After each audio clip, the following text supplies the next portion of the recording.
ঈদের কেনাকাটায় ব্যস্ত আমরা দুনিয়াবাসী, অপরদিকে রমজানের বিদায়ে কান্নায় কবরবাসী।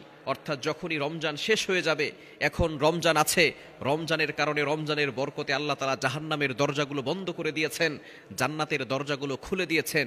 যখন ঈদের চাঁদ উঠে যাবে, সাথে সাথে সেই দরজাগুলো আবারও জাহান্নামের দরজা ওপেন করে দেওয়া হবে, এবং যারা আল্লাহর সাথে নাফরমানি করেছিল দুনিয়ায়, আল্লাহ পাক রব্বুল আলামিন তাদের কবরের ভিতরে শাস্তি দিবেন। সুতরাং তারা আবারও কান্নায় ভেঙে পড়ছে।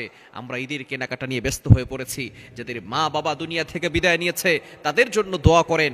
রমজানে দোয়া করলে দোয়া কবুল হয়। তাদের জন্য সদাকা করেন, ডোনেশন করেন, তাদের জন্য ভালো কাজ করেন এবং সদকায়ে জারিয়া হিসেবে কিছু করেন, তাদের জন্য দোয়া করেন।